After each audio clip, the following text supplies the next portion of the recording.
Dalam kesempatan hari ini, mudah-mudahan Allah Subhanahu wa Ta'ala menguatkan kita untuk duduk beberapa saat. Mudah-mudahan kita bisa melanjutkan mengambil hikmah dari sejarah kemunduran khilafah Turki Utsmani, yang hari ini kita akan membahas era Sultan Mehmed kelima Rashad, atau biasanya disebut Rashad saja, Sultan Rashad, yang eranya itu adalah era-era atau suatu masa di mana kaum muslimin terpaksa berhadapan dengan segala macam intrik yang dilancarkan oleh ketiga orang yang terkenal sebagai pemimpin dari Turki muda. Jadi ketika Sultan Abdul Hamid mereka gulingkan tanggal 27 April 1909, maka yang diangkat adalah kakaknya, atau maaf adiknya, Mehmed kelima Rashad. Usianya waktu itu sudah hampir 55 tahun. Bukan generasi sultan-sultan muda, tetapi merupakan sultan yang setelah beliau nanti ada satu lagi, yaitu Mehmed ke-6, dan itu adalah yang terakhir. Jadi ini beliau ini adalah kedua terakhir dari sultan yang ada di Istanbul. Beliau tidak memiliki banyak kekuatan lagi, sudah tidak memiliki kekuatan maupun mungkin saya sebut juga nyali atau dorongan yang kuat sebagaimana Abdul Hamid kedua sebelum beliau, sehingga apa-apa yang terjadi di tahun beliau ini semakin mempercepat naiknya, kemudian pertama kalahnya dulu, kemudian naiknya sekularisme di Turki yang sebenarnya sudah berjalan cukup lama. Pertama yang terjadi setelah beliau naik, pada saat beliau melakukan konsolidasi, terjadi pemberontakan di Albania. Albania itu sebuah negeri yang mayoritas muslim, tetapi masih ada juga minoritas-minoritas yang lain. Tahun 1910 terjadi pemberontakan, terutama oleh penggerak-penggerak dari gereja-gereja Katolik waktu itu. Namun kaum muslimin terprovokasi sehingga mereka ikut-ikutan melakukan unjuk rasa yang kemudian akhirnya berbuntut kerusuhan dan kemudian akhirnya merubah situasi yang terjadi di Albania. Melawan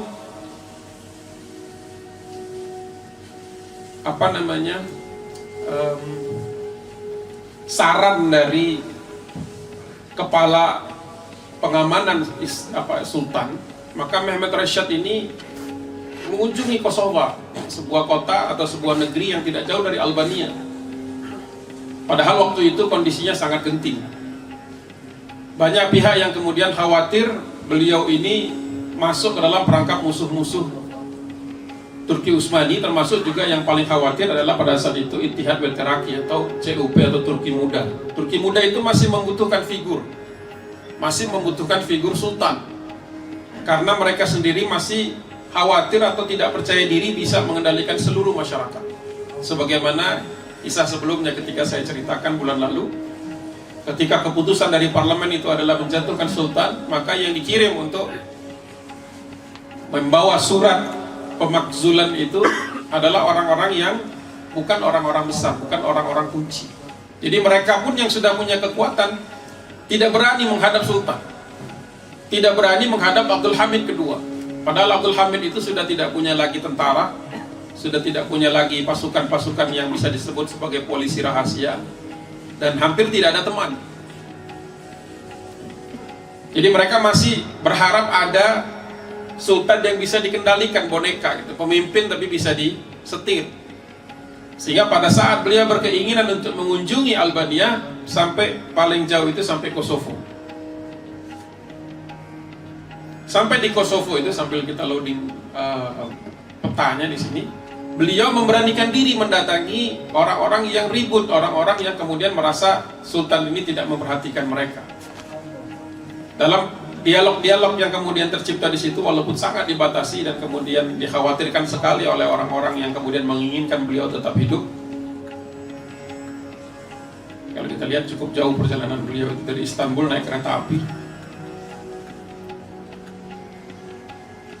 sampai ke daerah yang namanya Skopje, wilayah di Kosovo. Tidak berani sampai ke Tirana, apalagi ke kota-kota yang kemudian terjadi pemberontakan, wilayah Albania di sini. Sampai di sini saja. Ketemu dengan beberapa perwakilan, dan alhamdulillah beliau mengatakan sesungguhnya saya itu tidak memiliki, bukan waktu katanya, tetapi saya itu tidak memiliki akses untuk menyapa kalian. Saya itu baru dilantik, dan kemudian penjatuhan terhadap kekhilafahan juga adalah sesuatu yang saya sayangkan. Dia sendiri tidak pernah ada perkiraan atau pikiran untuk kemudian menggantikan kakaknya Abdul Hamid kedua. Ya, masyarakat tentu saja tidak bisa semuanya bisa menerima begitu saja, sampai dibutuhkan hampir 1 tahun lebih baru kemudian kerusuhan itu bisa reda. Ini babak pertama ujian yang ditimpa oleh kaum muslimin pada saat itu. Pada saat saya searching ke gambar-gambar yang ada di internet, ternyata saya dulu pernah nulis tulisan pendek gitu ya, dan ternyata dimuat di sebuah majalah C3I, laporan tentang waktu itu tanggal berapa nih, 24 Juli 1910, 24 Juli tahun lalu, ternyata tulisan saya itu dimuat tentang pemberontakan. Panjang lebar sebenarnya, permasalahannya banyak, kompleks, bukan hanya keluhan-keluhan saja, tetapi ada faktor-faktor dari luar, terutama dari Prancis. Itu tambahan saja. Setelah permasalahan kemudian Albania ini selesai tapi nanggung setengah, ada masalah kedua yang tidak kalah beratnya, yaitu Italia sebagai negara Eropa yang terakhir mencoba mengambil bekas wilayah Turki Utsmani. Kalau kita lihat di peta di bawah itu, semua wilayah yang warnanya oranye ya, itu adalah wilayah-wilayah Prancis. Jadi Prancis sudah menguasai Maroko, Aljazair, dan Tunisia. Sedangkan Inggris kita tahu di sini sudah bercokol di Mesir dan Sudan, karena Mesir punya terusan Suez dan itu dibutuhkan oleh Inggris. Jadi ketika kemudian Italia melihat peluang, apalagi Turki ini kelihatan untuk satu pemberontakan di Albania saja mereka tidak bisa merahkan pasukan, sampai sultannya harus datang sendiri, maka mereka menilai ini adalah kelemahan besar. Sehingga wajar kalau kemudian mereka mengatakan saya akan mengambil tempat yang paling tidak dibutuhkan orang, atau yang paling tidak diminati. Antara Mesir dengan Tunisia itu ada sebuah negeri yang namanya Libya. Dulu minyaknya belum dieksplorasi, belum ditemukan. Sehingga wilayah yang tandus ini hanya di pinggir-pinggir di pesisir saja yang bisa kita temukan banyak manusia dan ada aktivitas ekonomi. Akhirnya mereka masuk ke Libya. Jadi Perancis tidak mau, Inggris juga tidak mau. Libya ini sudah tinggal tanah terakhir kalau kita lihat di Afrika itu yang belum diambil oleh orang-orang Eropa. Karena Italia ini tidak mau dianggap kelas 2 di antara kekuatan-kekuatan Eropa, maka dia ambil di situ. Inggris dan Perancis mendiamkan, karena mereka di antara mereka ini sendiri sudah ada kebijakan-kebijakan. Kalau ada satu daerah di Afrika dikuasai oleh yang lain, kecuali orang itu di luar dari grup mereka atau di luar dari aliansi mereka, maka mereka mendiamkan. Sebagaimana kondisi kaum muslimin sekarang. Kalau kita lihat dari Maroko sampai Indonesia, dari Kazakhstan sampai ke, kalau di selatan itu paling selatan di mana ya? Di Kenya mungkin ya, atau lebih selatan lagi di kepulauan Maldives itu. Kondisi kaum muslimin kurang lebih sama, sudah dari tahun 1900-an awal ini sudah dicaplok. Jadi ketika itu Inggris mendiamkan, Perancis mendiamkan, supaya Italia ini tidak ribut tentang kondisi atau tentang wilayah-wilayah mereka. Dan kalau yang pernah baca tentang sejarah Umar Mukhtar, ini adalah di masa-masa ini.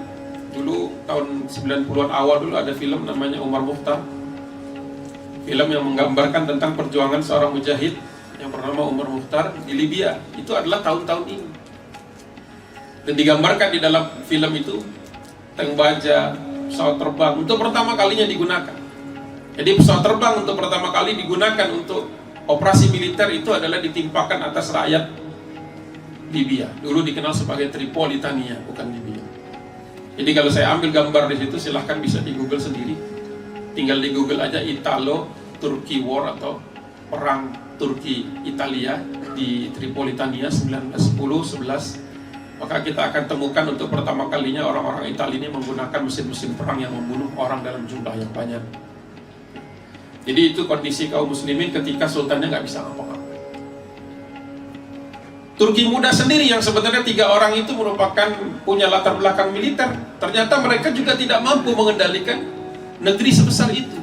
Waktu pertama kali mereka mencita-citakan ingin menggulingkan sultan, mengganti kekhilafahan dengan sistem modern Eropa, dengan sistem kepemerintahan yang parlementer, mereka tidak terbayangkan kalau kemudian Eropa itu yang lain, yang mereka pikir itu akan mendukung proses modernisasi ini, justru kemudian memanfaatkan kelemahan dan kekacauan internal. Jadi eksperimen mereka untuk menumbangkan sebuah kepemerintahan dengan sistem yang mereka pikir baru, karena memang Talat maupun Jamal maupun Anwar Pasha itu semuanya lulusan Barat. Ternyata mereka tidak mampu. Jadi ada anak-anak muda, ya opsir-opsir muda ini yang kemudian menggulingkan atau paling tidak sudah mengikat tangan sultan, tetapi mereka sendiri tidak mampu mengerahkan atau menjadi yang mereka idam-idamkan. Bahkan pada saat itu Italia pun karena curiga sebenarnya dengan Inggris dan Perancis, kemudian meminta dukungan Rusia, karena pada saat itu Rusia membutuhkan jalur keluar dari Laut Hitam. Jadi kalau kita lihat di petanya, bapak-bapak dan ibu-ibu yang dirahmati Allah, Rusia ini unik tempatnya. Dia di Eropa Timur, punya akses laut banyak. Kalau dia mau keluar kapalnya dari wilayah utara, dari Murmansk misalnya katakanlah, di sebelah timurnya Finlandia, mereka tidak bisa dengan leluasa karena wilayah ini sudah dekat sekali dengan kutub utara. Dan ini di bulan-bulan tertentu wilayahnya dipenuhi es, jadi kapal tidak bisa keluar dengan mudah. Satu lagi pelabuhan mereka di sini Saint Petersburg, sama seperti itu juga walaupun tidak sedahsyat yang ada di Murmansk. Karena kalau kita lihat memang sudah sangat dekat sekali dengan kutub utara. Di sini juga sama, kalaupun mereka mau keluar, musuh mereka semua ini ditelukin. Swedia tidak pernah akur. Negeri-negeri yang ada di Baltik juga tidak ada yang akur. Dari Latvia, Estonia, Lituania itu semuanya curiga dengan yang namanya Rusia. Apalagi Polandia dan Jerman. Ya. Jadi kans mereka untuk keluar dari teluk ini sampai ke laut lepas, seandainya mereka misalnya punya keangkatan perang yang cukup, juga kecil kelihatannya chance untuk besarnya atau bisa keluar. Satu-satunya adalah armada yang ada di Laut Hitam, ya, yang ada di Odessa dulu, Ukraina belum ada, Donetsk dan Crimea. Mereka berharap bisa keluar karena di sini tidak pernah beku. Ya. Tetapi satu hal yang menghalangi niat mereka adalah mereka harus tembus dulu Istanbul. Di sini ada 2 selat, Selat Bosforus di dekat kota Istanbul, dan nanti Selat Dardanella sebelum keluar ke laut lepas, ke laut Aegean, dan kemudian ke laut tengah, dan dari laut tengah bisa bebas kemana-mana, bisa langsung ke Atlantik walaupun harus melewati Gibraltar. Makanya di zaman itu Rusia belum berani berseberangan dengan Inggris karena Inggris masih sangat jaya. Mesir dia pegang, jalur ke Laut Merah, kemudian Gibraltar juga dia pegang. Makanya Inggris pada saat itu sangat kuat. Geopolitiknya harus dikuasai dan harus difahami. Walaupun kajian kita kajian sejarah Islam, kita juga perlu tahu seperti apa negeri-negeri dahulu. Jadi Italia main ke beberapa pihak, baik-baikan sama Inggris, baik-baikan sama Prancis, baik-baikan sama Rusia, dalam rangka mengambil kesempatan mengambil tempat-tempat kaum muslimin, ya, wilayah-wilayah kaum muslimin. Nah, perangnya seperti ini. Perangnya di beberapa tempat. Turki Utsmani itu tidak ada angkatan laut yang kuat. Sudah berlalu era Sultan Sulaiman di mana orang-orang gentar dengan kapal-kapal Turki Utsmani. Ini kapal-kapal sudah dengan kekuatan turbin, sudah dengan mesin uap. Turki Utsmani termasuk terlambat ketika revolusi industri di Eropa. Mereka tidak cepat mengejarnya. Padahal kaum muslimin itu merupakan pionir-pionir ilmu pengetahuan. Sama seperti sekarang kita jadi user. Dulu juga dari sejak zaman Turki Utsmani di awal abad ke-20 ini sudah jadi user. Saya beli buku khusus untuk angkatan laut Turki. Bukunya tipis tapi agak unik karena di sini membahas tentang tahun yang kurang lebih kita pakai sama-sama. Di sini ada beberapa data yang sangat jujur, mereka nanti saya paparkan setelah ini. Pada saat itu kita nggak punya galangan kapal. Kita masih bisa bikin kapal kayu, tapi kita tidak bisa bikin boilernya, tidak bisa bikin mesin-mesin yang menggerakkan itu. Sehingga pada saat itu, di mana kondisinya sudah saya jelaskan bulan kemarin, banyak sekali hutang, dan kapal-kapal itu harus beli di galangan-galangan kapal Eropa, baik itu Perancis, Jerman, Italia, Inggris. Sehingga pada saat itu kalau dia tidak baik dengan salah satu di antara negara-negara besar ini, nggak bisa bikin kapal perang. Jadi negeri itu jadi lemah ketika kemampuan dia mempertahankan diri itu tidak bisa dia miliki, kemandirian kalau bahasa sekarang alutsista. alat utama sistem pertahanan negara. Kalau kita masih beli, ya begitulah. Akhirnya kebijakan politik kita termasuk kebijakan dalam negeri kita terpaksa didikte oleh negara lain. Kondisinya nggak sama, nggak beda jauh lah dengan sekarang. Walaupun Indonesia jauh lebih mandiri dalam beberapa hal, tetapi mungkin urusan-urusan alat-alat tempur berat masih kita harus impor. Tapi kalau senjata-senjata ringan kita sudah bisa bikin sendiri.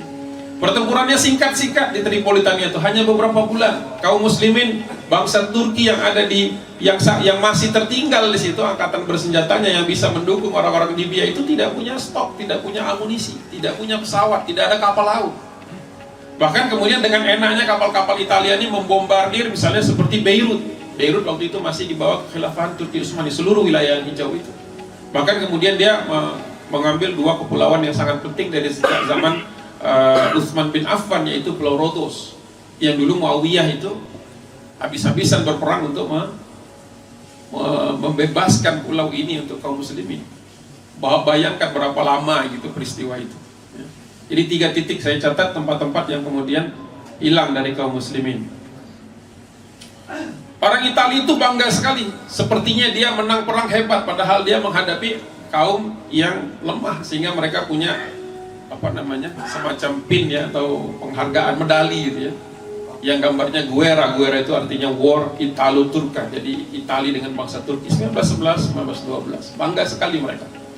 Bahkan bendera-bendera sanjak, bendera-bendera kesatuan itu disimpan baik-baik di Roma. Kalau ada yang ke Roma, cek di museum militernya mereka, masih disimpan itu bendera-bendera Turki zaman dahulu ya, mereka simpan. Akhirnya terpaksa menyerah bangsa Turki Utsmani, menyerahkan Libya, tetapi ada pemanisnya lah sedikit. Khutbah di Tripolitania itu masih menyebut nama khalifah. Ada naib, ada semacam deputi di Tripolitania itu yang mengurusi urusan-urusan remeh sebenarnya ya, untuk atas nama sultan, dan janji nanti kalau Libya itu diberikan Rhodos dan kepulauan Dodekanes itu akan dikembalikan. Tetapi seperti biasa Italia juga berbohong atas janji-janji. Jadi naif kalau ada negeri muslimin kemudian percaya kepada negara-negara lain yang kemudian seolah-olah baik. Dari dulu tidak ada catatan-catatan yang menggembirakan. Sehingga pada saat itu akhirnya kalah demi kekalahannya, kalah di Albania, kalah di Libya. Akhirnya kebijakan CUP, Ittihad Beteraki, ini orang-orang Turki muda mengatakan, kalau begitu kita sudahlah, berhentilah kita ngurusin orang-orang Islam yang lain, cukuplah kita mengurusi bangsa Turki saja. Jadi mereka seolah-olah kemudian gara-gara harus mengurusi kaum muslimin di Libya, di Yaman, bahkan mungkin dulu pernah sampai ke Aceh, bangsa Turki ini kehabisan energi. Jadi menurut mereka sudah selesai, enough, cukup, kita akan mengurusi bangsa Turki saja. Malah kebijakan itu mendorong perang besar berikutnya sebelum perang dunia pertama, yaitu perang Balkan, di mana kemudian bangsa-bangsa yang lain merasa, nah ini dia, ketika Turki kemudian tidak lagi menjadi pengayom. Kalau di zaman Muhammad Fatih, di zaman Sultan Sulaiman, itu wilayah-wilayah ini walaupun sebagian itu isinya adalah orang-orang non-muslim, tetap saja mereka ingin berada di bawah Turki Utsmani, karena di bawah kekuasaan yang lain itu hidupnya sengsara. Tetapi sekarang kebalikan. Jadi Yunani, Bulgaria, Serbia, Montenegro bersatu tahun 1912, persis setelah perang Libya, dan kemudian mereka mengobarkan sebagai sebuah peperangan besar ya. Sehingga efek dari peperangan ini sampai-sampai kemudian CUP merasa perlu mengkudeta pemerintahnya sendiri untuk menaikkan orang-orang yang lebih zalim lagi, yang akan dinaikkan, namanya Said Halim Pasha. Gambarnya seperti ini. Jadi kalau kita lihat yang hijau itu adalah wilayah Turki Utsmani, Bulgaria di utara, Serbia kelihatan di pojok kiri atas, kemudian Montenegro dan Yunani, semuanya berperang layaknya satu tubuh ketika kaum muslimin hampir tidak ada kemampuan untuk mempertahankan itu. Sehingga garis-garis panah hitam itu adalah garis-garis pengungsi. Pengungsi yang pindah, yang eksodus, yang dibuang, yang digusur. Ya, ini sudah perang total. Jadi di mana orang-orang sipil itu diusir dari tempatnya kalau tidak mau dibunuh. Sehingga kaum muslimin, baik itu bangsa Turki maupun non-Turki yang masih ingin berada di bawah kekhilafahan, pindah semuanya ke wilayah Turki. Sehingga kita perhatikan kota Edirne, kota Istanbul, kota Bursa itu jadi kota kumuh. Karena apa? Penduduknya naik 3-4 kali lipat, sedangkan kemampuan kehilafahan untuk menservis, untuk menjaga keamanan atau memberikan kesejahteraan minimum itu tidak mampu. Jangankan ada eksodus, pemerintah itu mengurusi yang dulu aja, yang sebelum ada perang ini saja mereka kewalahan. Karena Turki muda itu tidak pernah terpikir sampai ke situ. Dia pikir dengan kemudian melakukan perombakan-perombakan, ada lawan dan menyerang, dia tidak pernah terpikirkan adanya perubahan demografi. Tidak terpikirkan oleh mereka bagaimana mengisi perut makanan orang-orang yang lapar ini. Dan sebagian besar adalah bangsa sipil, kaum sipil. Dia bisa membayangkan betapa porak-porandanya tahun itu. Mehmet Rashad itu hanya bisa melihat dan tertegun, dia tidak bisa melakukan apa-apa. Dia punya inisiatif, dia menulis di buku-bukunya, di memoirnya, betapa perang ini seharusnya kita tidak ikut, ini harusnya kita tidak lakukan, harusnya uang yang sedikit, resource yang sedikit itu untuk dilakukan untuk ini. Tetapi CUP punya agenda yang lain. Itulah kondisinya, Masya Allah. Ketika seseorang sudah jauh dari Allah Subhanahu wa Ta'ala, ketika orang itu sudah tidak lagi memprioritaskan umat, tidak lagi kemudian melayani umat, tidak lagi mengindahkan aturan-aturan yang sudah dibuat oleh orang-orang baik dan orang-orang adil sebelumnya, maka kemalangan demi kemalangan datang. Akhirnya sampailah kemudian kepada suatu saat di mana menjelang Perang Dunia Pertama itu, Eropa sendiri terbagi dua. Inggris, Perancis, dan Rusia merasa punya kesamaan kepentingan, membuat apa yang disebut dengan Triple Entente, atau disebut Entente saja, TE. Sedangkan Jerman, Austria, plus Italia tadinya itu membentuk grup baru yang namanya CP atau Central Power. Italia kemudian keluar karena merasa Perancis dan Rusia dan Inggris mendukung mereka waktu mereka mendapatkan Italia. Akhirnya yang menggantikan posisi Italianya adalah Turki. Jadi ada dua poros waktu itu. Poros Perancis, Inggris, dan Rusia. Aneh kalau dipikir-pikirnya. Tiga-tiganya ini sebenarnya punya pandangan yang berbeda, tetapi pada saat itu mereka memiliki kepentingan yang sama. Sedangkan Jerman, Austria, ini dulu pernah perang dengan Turki Utsmani, tetapi kemudian dalam satu poros. Ini yang disebut dengan kondisi di mana menjelang Perang Dunia ke-1. Ini tiga orang yang dari tadi saya sebut-sebut. Orang yang pertama ini disebut dengan triumvirat, ya. Triumvirat ini tiga orang diktator yang kemudian memimpin Turki Utsmani, lebih kuat kekuasaannya daripada Mehmet V Rashad. Yang pertama namanya Ismail Enver Pasha. Anwar maksudnya, V itu dibaca W. Itu orangnya yang di tengah. Dia ini adalah Menteri Angkatan Perang, kalau sekarang itu seperti Panglima. Mehmet Talat Pasha, orang yang kedua ini Perdana Menteri Basbakan dengan Menteri Dalam Negeri, ya. Militer tapi juga urusan-urusan sipil. Nah keduanya ini lebih pada saat itu kepengen Turki Utsmani ini pro kepada Jerman saja, ikut kepada Central Power karena alasan-alasan tertentu. Tetapi satu orang di antara bertiga namanya Ahmad Jamal Pasha, Menteri Angkatan Laut, cenderung ke Inggris. Karena pertimbangan dia masih ada beberapa kontrak yang belum selesai. Kalau kita berseberangan dengan Inggris, padahal kontrak kapal belum beres, kapal belum diserahkan, dan ternyata betul nanti itu firasat dia itu terjadi, maka kita akan dirugikan. Kalau memang mau perang, pastikan semua order sudah sampai dulu ke Istanbul, baru kita melakukan peperangan. Tetapi kalah suara dia. Nanti kita akan cek. Nah, akhirnya Said Halim Pasha yang tadinya dinaikkan sama Enver ini karena khawatir menyinggung perasaan Ahmad Jamal Pasha atau malah justru ingin mendahului, akhirnya mereka membuat perjanjian rahasia dengan Jerman. Itu ditandatangani tanggal 2 Agustus 1914. Indonesia masih di bawah Belanda. Kita masih mencari format identitas nasional kita, menyepakati nama, bahasa, bangsa. Orang-orang sudah melakukan intrik-intrik kelas dunia. Gak apa-apa kita terlambat, tapi insya Allah nanti akhirnya kita akan memimpin kaum muslimin di seluruh dunia, insya Allah. Kayaknya lemes banget ini, tentang ceritanya nggak menarik atau cerita-cerita. Saya juga menceritakan ini tidak sesemangat biasanya, karena ini terpaksa diceritakan karena ini adalah babak yang kita harus tahu, walaupun mungkin tidak mengenakan. Tapi jangan sampai kemudian kita tidak mengerti bagaimana jatuhnya. Mudah-mudahan dengan tahu gimana jatuhnya kita bisa mengambil titik-titik gimana bangkitnya. Kalau tidak maka kaum muslimin akan terus-terus terpuruk. Akhirnya tanggal 1914 itu terjadilah Secret Alliance, sehingga makin banyak kemudian penasihat-penasihat militer Jerman masuk ke Istanbul, ya, yang tadinya Inggris dan Prancis. Nah ini apa yang dikhawatirkan oleh Jamal terjadi.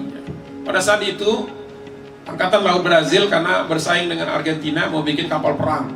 belinya ke Inggris, bikin kelas Dreadnought. Dreadnought itu sebelum ada kapal-kapal jenis battleship, jadi sudah mesin uap tetapi belum belum cukup canggih lah Dreadnought, tapi sudah mulai lumayan ditakuti. Nama kapalnya Rio de Janeiro. Rio de Janeiro gagal karena panen karet Brazil itu gagal ya. Di samping itu juga Argentina tiba-tiba jadi baik dengan Brazil, tidak jadi perang. Akhirnya kapal ini daripada dibeli kan biaya servisnya mahal. Akhirnya kata Brazil, siapa yang mau nerusin oper kredit, kira-kira begitu, siapa yang mau nerusin silakan. Akhirnya harganya kan banting tuh, lumayan harganya, dapat diskon.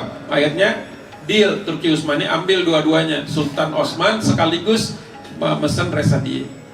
Tapi Inggris itu punya mata-mata, dia tahu dia punya kedutaan besar di Istanbul, dia melihat tanda-tanda makin banyaknya staf militer, penasihat militer Jerman di Istanbul. Maka ketika diutus orang yang bernama Kapten Rauf atau Rauf Bey ya, tahun 1914 untuk mengambil kapal ini dengan sejumlah awak kapal yang sudah di training, istilahnya kalau kayak di Indonesia itu kita beli kapal selam di Jerman, kemudian kita kirim orang ke sana terus untuk bawa balik kan, kira-kira begitu. Ini sudah dikirim, sudah sampai London ya. Nah, perlu diketahui ketika mereka tidak tahu bahwasanya keputusan intelijen Inggris waktu itu ditandatangani sama yang namanya Sir Winston Churchill. Nanti pasti ngerti Churchill ini di mana kan? Perang Dunia ke-1 dia pernah, kemudian Perang Dunia ke-2 juga pernah, dan dia jadi Perdana Menteri kan. Churchill ini kemudian mengambil keterangan bahwasanya ini kapal kalau dilepas, ini sama saja melepas kapal yang setara. Jadi kapal Inggris terbaru dengan kapal 2 ini kalau dikasih ke Turki, maka dia akan hadap-hadapan dengan asumsi diawaki dengan awak yang sama, cekatannya ini akan setara. Kata Inggris, terpaksa kita tidak berikan. Tetapi Rauf Bey sudah sampai di depan gerbang, itu sudah tinggal buka pintu, istilahnya sudah terima kuncinya. Mungkin juga terfikirkan oleh beliau untuk kemudian menyerobot kapal itu, tetapi ini kan di dermaga Inggris ya, nggak gampang mengeluarkan kapal sebesar itu, dan kemudian kalaupun dia berhasil mengeluarkannya, rasa-rasanya tidak akan bisa sampai ke Turki ya, cukup jauh ya. Lihat petanya dulu nih. Ini kenapa? Nah, di London sini mau dibawa ke Istanbul, berapa jauh itu Pak? Seandainya dia lolos, seandainya dia berani ya, ambil resiko. Mau tidak mau kan lewat sini kan? Dengan asumsi juga dia lolos dari Gibraltar, karena di Gibraltar ini sarang kapal perangnya Inggris. Kalau lolos, nanti dia akan lewat Italia juga nggak suka-suka banget kan sama Turki kan? Berarti dia harus berhadapan. Bisa ambil garis-garis aneh ya, garis-garis lurus 6.000 km, kecil kemungkinannya. Kalau menurut saya pada saat itu, kalau intelijennya harusnya keputusannya kalau Inggris nggak mau balikin, harusnya diledakin aja sama-sama nggak dapat. Tapi tidak ada opsi itu turun, sehingga mau nggak mau kapal itu disita sama Inggris. Nah, yang lebih mengenaskan lagi adalah ini, saya tambahkan di sini ada stiker saya temukan namanya Dunanma. Ternyata di buku ini juga ditulis. Jadi ternyata kapal Sultan Osman I ini adalah sebuah proyek yang dikenal dengan istilah penggalangan dananya itu namanya, sebentar, mudah-mudahan cepat dapat. Ya Allah, buru-buru begini. Namanya Osmani Muawwanat Milliye Jamiyati. Penggalang, kalau diterjemahkan secara kasar, penggalangan dana nasional untuk pengadaan kapal. Jadi ini anak-anak sekolah, ibu-ibu, siapapun yang ingin melakukan donasi itu boleh donasi. Jadi ini merupakan sebuah proyek dari tahun 1913, hampir 2 tahun ya, 1 tahun kurang lebih orang mengumpulkan uang makan, uang receh di kantong-kantong. Semua masjid mengeluarkan seperti kecerekan, tapi ditaruh di luar. Jadi setiap orang lewat atau habis sholat maka memasukkan di situ untuk beli 2 kapal ini. Rauf Bey itu sampai nangis. Karena apa? Ini bukan hanya pengkhianatan Inggris atas jual beli, belum ada deklarasi perang. Kalau sudah ada deklarasi perang boleh, belum ada deklarasi perang. Ini sebuah kecurangan yang luar biasa. Dan sampai akhir perang, karena kebetulan pula Turki itu kalah, jadi Inggris merasa tidak perlu untuk membayar dendanya, karena dianggap ini saya ambil sebagai penyitaan atas kekalahan kami di tempat lain. Jadi sebuah majalah yang namanya, sebuah poster yang namanya Dunanma itu ditempel di mana-mana, orang-orang berlomba-lomba kepengen sekali punya kapal sebesar itu. Ternyata pupus harapan. Itu kalau kita nggak punya galangan kapal sendiri. Itu kalau kita tidak bisa mandiri.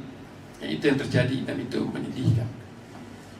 Nah, Jerman dalam sisi hal dari sudut pandang dia, nah ini kesempatan. Karena selama ini Turki ini belum jelas nih mau ikutan Inggris dan Prancis dan Rusia atau mau ikutan campnya Jerman. Jerman berharap Turki bisa ikut. Maka pada saat itu ketika perang pecah, ada 2 kapal perangnya yang bersandar di daerah namanya Pola, ini daerah Austria, Austria Hungaria. Sehingga kapal ini waktu pecah perang nggak bisa kemana-mana. Ya. Keluar ke Gibraltar bunuh diri karena di situ ada puluhan kapal perang Inggris.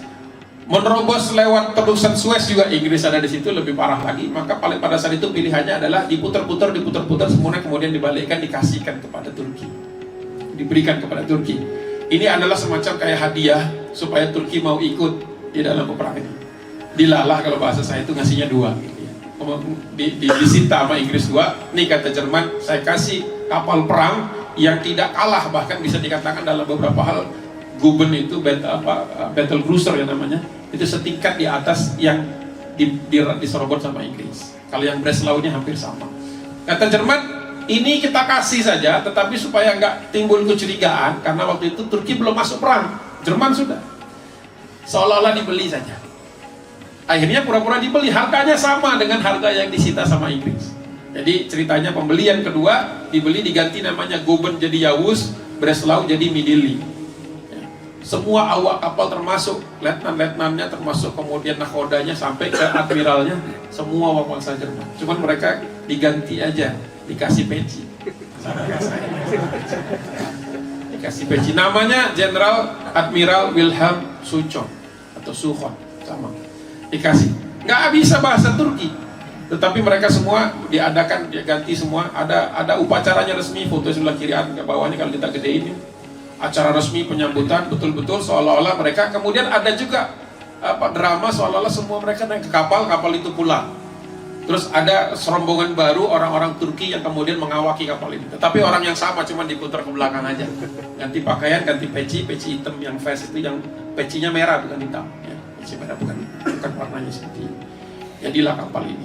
Dan kapal ini kemudian menjadikan Rusia gentar. Karena kan kapal Rusia belum bisa keluar dari Laut Hitam kan? Dan kapal Rusia itu ditumpuk 14-14-nya, gak ada apa-apanya dibanding 2 ini. Dan memang rencana Jerman, Turki masuk perang di dalam campnya mereka, kemudian 2 kapal perang ini bisa dipakai untuk menenggelamkan kapal-kapal kecilnya Rusia. Sehingga Rusia bisa narik mundur dari Perang Dunia ke-1, otomatis Jerman tidak perlu berperang di 2 front. Kayaknya kebingungan, saya buka peta dulu. Sepertinya wajahnya bingung. Jerman di tengah-tengah, Bapak dan Ibu ya. Jerman di tengah. Di sini ada Inggris, di sini ada Prancis. Makanya kita nggak boleh peta buta atau buta peta. Ini ada Rusia di sini. Ini ada Turki di sini. Nah, kalau perang itu kemudian bisa mengakibatkan Rusia mundur, maka Jerman ini kan berperang di 2 front. Front timur menghadapi Rusia, di front barat menghadapi 2 negara kan. Inggris dengan Prancis. Amerika belum turun, nanti 1917 akhir itu baru Amerika ikut turun. Amerika masih menganut kebijakan isolasionis, jadi nggak mau keluar, pasifis, jadi nggak mau perang. Dianggap ini urusan Eropa. Sampai kemudian tenggelam kapal Lusitania itu, bukan Titanic di film. Ini Titanic. Lanjut ya. Jadi inilah upaya Jerman untuk terakhir kalinya memberikan kapal supaya orang Turki ini merasa pede untuk maju. Di satu sisi luar biasa ya, Turki dibutuhkan oleh mereka. Di sisi yang lain kita miris, karena apa? Ternyata kita nggak ada apa-apanya. Ternyata Turki Utsmani pada saat itu sudah ketinggalan jauh. Kemudian dipakailah ini oleh CUP tadi. Nah ini kebetulan kan, kalah perang. Nah dipakailah kemudian 2 senjata besar ini untuk menghantam armada Rusia di Laut Hitam. Itu diberangkatkan. Waktu saya ke Turki, saya mampir ke ke museum angkatan laut mereka, ada buku ini, nggak bakal ketemu di tempat lain, di tempat itu aja. Ini namanya Turk Deniz Harp Tarihi Atlas. Jadi Deniz itu laut, berarti Turk ini Turki, laut, Harp itu pertempuran, bahasa Arab Harp. Ya. Kemudian Tarihi itu tarikh, sejarah, Atlas. Jadi Atlas sejarah perang laut Turki. Di halaman Yavuz sama Midilli. Nah, di halaman 92 ini ada petanya nih. Kapal ini dimaksimalkan betul. Selama kurang lebih pertempuran 2 tahun itu, kapal ini hampir nggak pernah bersandar di dermaga. Jadi kapalnya diforsir perang, anak buahnya juga termasuk orang-orang Jerman yang di dalamnya itu salut dengan orang Turki, yang ada juga orang-orang Turki di dalam yang tahu peta dan sebagainya, yang mengetahui kalau mereka berhenti itu harus ada liaison officernya itu. Luar biasa bertempur selama 2 tahun keliling Laut Hitam itu, menghantam kapal-kapal Rusia dan membuat kerusakan. Awalnya mereka ragu-ragu, tetapi kemudian dikasih tambahan lagi uang 2 miliar kurus. Kurus itu seperti dinar, tapi sudah tidak sebesar dinar zaman dahulu, tetapi mungkin separuhnya saja. Itu diberikan untuk bertempur, dan ketika Rusia itu ditembaki oleh 2 kapal tadi yang milik Jerman ini, kemudian Rusia mengumumkan perang. Akhirnya perang dunia ke-1 betul-betul terjadi. Nah, pada saat itulah kemudian Inggris mencaplok Siprus dan Mesir dan seterusnya, dan diumumkan jihad waktu itu. Tanggal 11 November, untuk pertama kalinya Sultan diperbolehkan keluar dari istana, kemudian memberikan restu kepada Syekhul Islamnya. Saya cari-cari namanya nggak ketemu, siapa itu ketua Majelis Ulama Turkinya, MUT bukan MUI. Jadi yang kemudian berpidato di Masjid Fatih. Saya pernah ke Masjid Fatih itu, saya bayangkan waktu itu duduk di podium itu dan menyampaikan sebuah seruan jihad yang hampir tidak ada yang menerimanya. Ini gambarnya saya blow up, gede. Saya temu yang sudah di colorize ya, tapi kan zaman dulu fotonya belum berwarna. Ada artis yang pintar gitu, mereka-reka, jadi yang gambar berwarna itu rekaan. Nah, ini batu yang ada ini di samping sebelah selatan Masjid Muhammad Fatih. Masih ada batu itu. Kalau duduk di situ ada sedihnya saya kan, duduk di situ. Banyak orang yang nggak tahu karena rombongan urusannya biasanya belanja ya. Saya duduk di situ agak lama karena nggak ada uang untuk belanja, tapi jadi uangnya sudah habis beli buku-buku begini. Orang kan beli baju, beli apa, beli ramai. Saya beli buku-buku begini. Masya Allah. Jadi dibacakan waktu itu proklamasi jihad seluruh dunia. Jadi dia meminta seluruh bangsa kaum muslimin mengangkat senjata, terutama mereka-mereka yang berada di bawah Inggris, Prancis, dan Rusia. Itu deg-degan lawannya. Saya katakan deg-degan karena Rusia waktu itu menempatkan pasukan Cossack yang biasanya dipakai di depan, ditaruh di belakang, ditaruh di Kazakhstan. Karena khawatir bangsa Kazakhstan bangkit. Inggris waktu itu pasukan Gurkha-nya diletakkan di Mesir. Padahal kalau dibawa ke Eropa Barat, di Prancis bisa kuat untuk mengungguli pasukan Jerman yang memang di atas rata-rata. Bahkan kemudian pasukan Inggris juga separuhnya tidak berangkat dari India karena takut India ini berontak. India zaman dahulu masih termasuk India dan Pakistan, jadi belum ada Pakistan zaman itu. Jadi India, Pakistan, dan Bangladesh sekarang. Jadi maka khawatir kalau misalnya kaum muslimin ini bangkit. Jadi ternyata seruan jihad yang dilakukan di Istanbul waktu itu gaungnya nyaris nol sebenarnya, tetapi membuat negara-negara asing itu khawatir, termasuk khawatir sangat.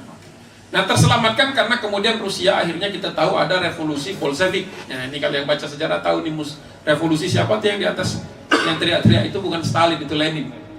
Lenin, orang Armenia aslinya. Yang teriak-teriak di situ kemudian terjadilah penggulingan karena pada saat itu yang perang kan bukan yang berperang itu belum orang-orang komunis, tetapi masih Tsar Nicholas, masih Tsar. Ya, masih disebut kerajaan. Masih dekat sekali. Jadi kalau dipikir kenapa Rusia sama Inggris bisa gabung, Ustaz? Kan ini kan jauh nih negaranya. Nah, Anda harus buka lagi, kita harus buka lagi dulu ada yang namanya terah kerajaan. Terah kerajaan itu George kelima itu dengan Tsar Nicholas ke-6 atau ke-5 itu masih saudara. Kalau fotonya ditaruh sebelah-sebelahan itu kita geser-geser gini, kita bingung mana yang George, mana yang Tsar. Karena sangat mirip, dia identik ya. Sama-sama punya penyakit leukemia. Meninggal dua-duanya seperti itu. Di keluarga sangat dekat sekali. Revolusi Bolshevik inilah membuat Rusia kemudian akhirnya kalah. Tetapi sudah cukup telat sehingga kemudian tidak membantu Turki maupun Jerman untuk memenangkan Perang Dunia Pertama. Perang di berbagai front, ya. Inggris itu dan Perancis itu menghantam Gallipoli, habis-habisan nggak kalah, nggak menang-menang. Termasuk di sini yang naik daun malah justru Mustafa Kemal, Kolonel Mustafa Kemal. Ya. Kolonel yang masih anak-anak, masih anak bawang kalau dibandingkan Enver tadi, dibandingkan Enver, Talat sama Jemal tadi itu perwira bawahan. Tetapi justru di Gallipoli inilah, nah ini nanti hubungannya untuk kajian berikutnya. Justru dia kemudian menjadi hero. Pada saat orang-orang Turki termasuk juga pasukan-pasukan Turki itu tidak menemukan contoh yang baik, jenderal-jenderal ini pada rata-rata pertama tidak peduli dengan pasukan, tidak pernah kelihatan turun di lapangan. Maka Mustafa Kemal ini termasuk yang unik waktu itu. Dia belum masuk di dalam grup. tetapi punya kapasitas memimpin. Pertempuran di Kut Al-Mara, banyak yang nggak tahu juga ini, ada pertempuran di Kut Al-Amara, Baghdad turun ke selatan sedikit di Irak. Ketika itu Inggris mendarat di Basra, supaya nggak bingung dan peta lagi, Bapak.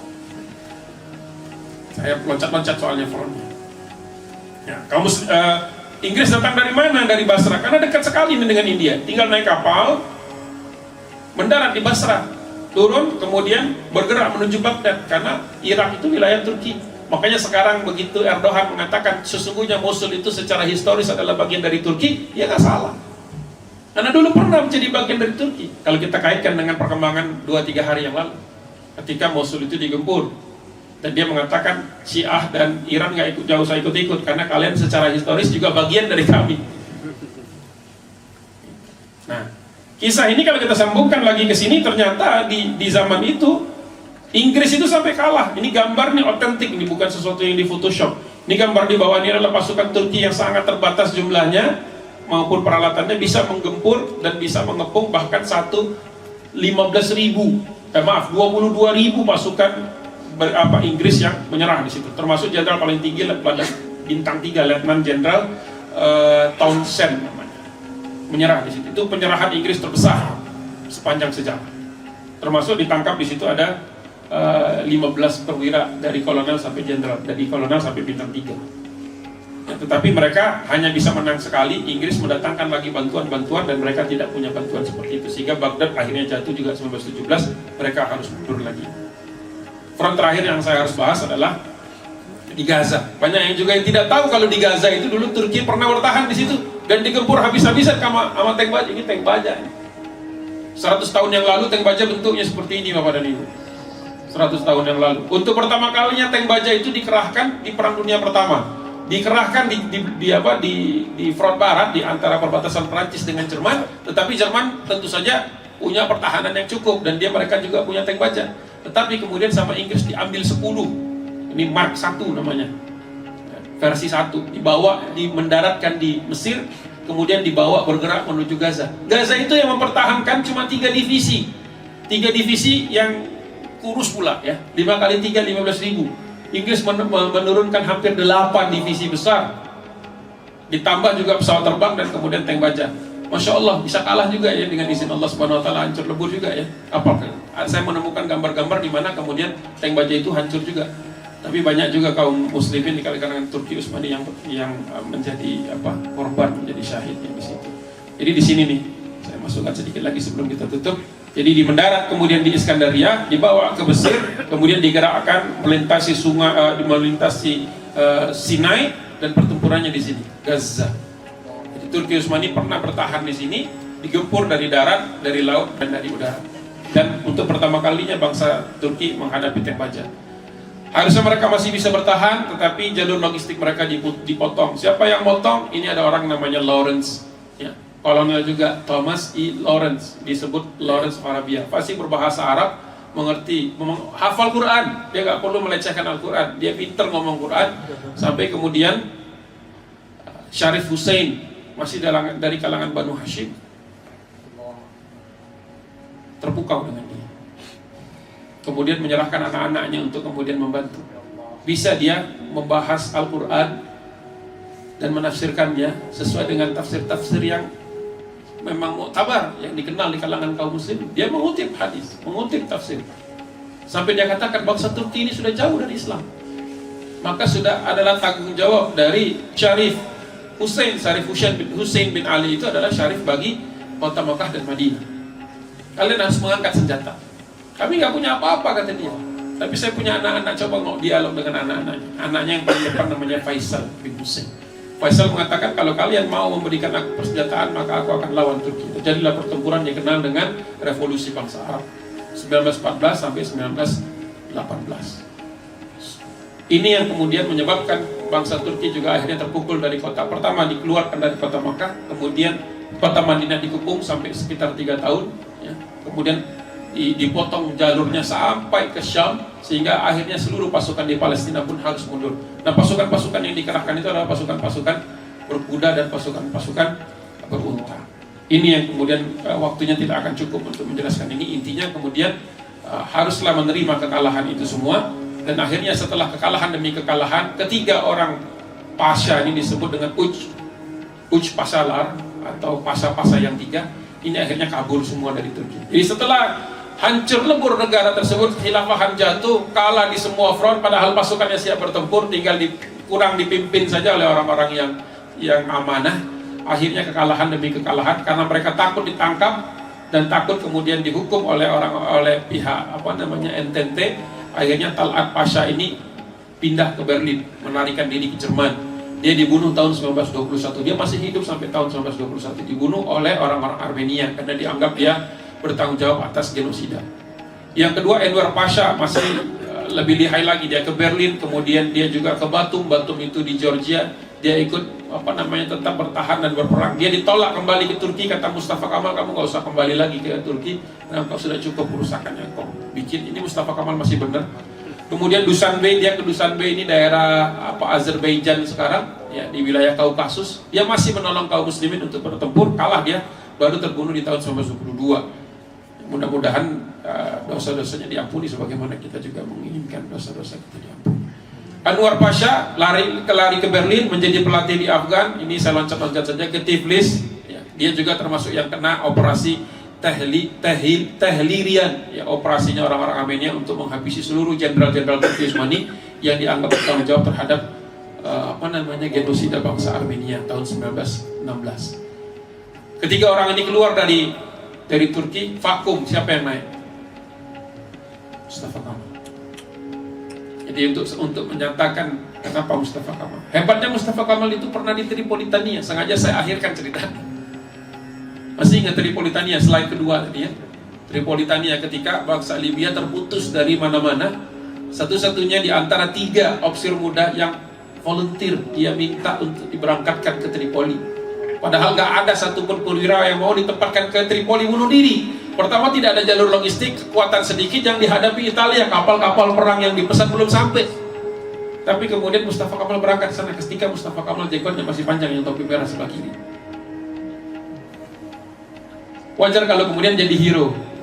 Apalagi nanti di tahun 1920-21, ketika Turki itu diinvasi oleh Armenia, diinvasi oleh Perancis, diinvasi oleh Bulgaria, diinvasi oleh satu lagi Yunani, 4 negara, dia bisa pukul 4-4. Gimana gak jadi Tuhan di negeri itu?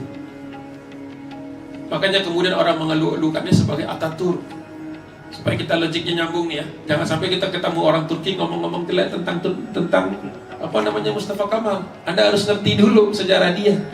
Bayangkan negara terburuk, khalifah sepertinya gak ada lagi, kemudian kalah perang, dan kemudian akhirnya hampir saja negara Turki itu sendiri mau dihapus dari sejarah. Muncul orang ini, dan memang track recordnya bagus. Bukan orang yang, kalau misalnya ada teman-teman yang mengatakan oh dia ini susupan Yahudi, oke, asumsikan dia susupan Yahudi. Berapa kali dia nyaris mati?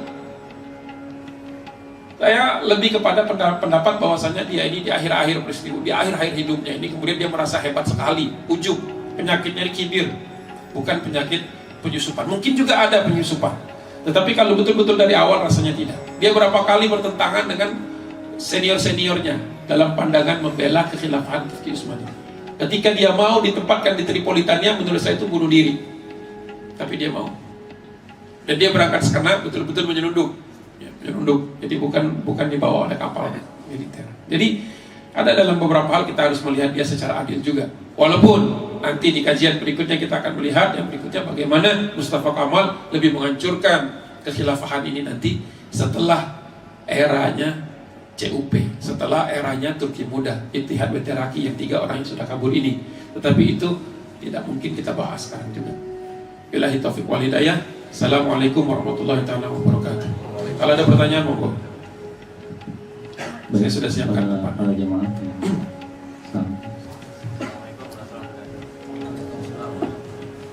Waalaikumsalam. Berarti Turki Muda sama CUP itu sebenarnya juga bukan pengkhianat atau anaknya orang-orang Eropa juga. Mereka emang niatnya menyelamatkan negara dengan metode yang berbeda dari khilafah. Oke, satu pertanyaan dulu. Ada lagi? Sekalian. Ada lagi? Ya. Memang baru nih, mungkin bahannya jarang-jarang dibahas kita. Boleh kan? Boleh. Boleh. Saya nggak tahu boleh. Yang Lawrence itu akhirnya yang berdirinya kerajaan Saudi Saudi.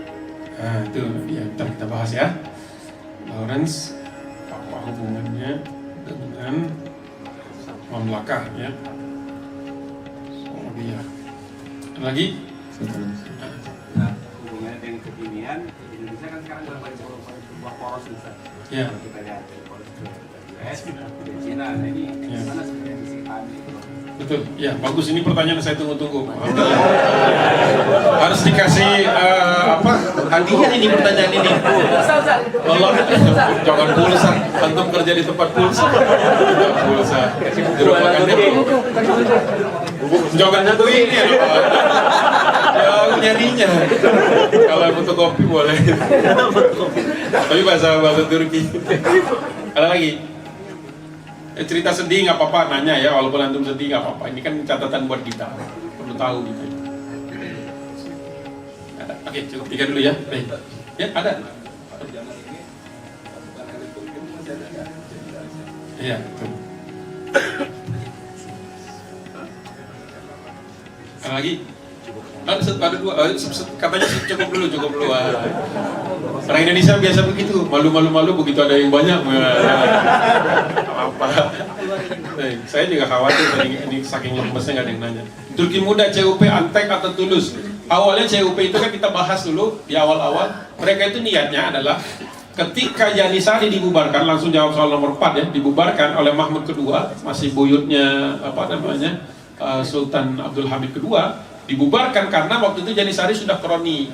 Jadi Janisari ini kan pasukan elit kayak Kopassus kalau di Indonesia, tanpa bukan berarti saya mau menyinggung Kopassus, tapi pasukan elit setingkat Kopassus yang awalnya itu tidak bermain politik dan juga tidak menjadi pedagang.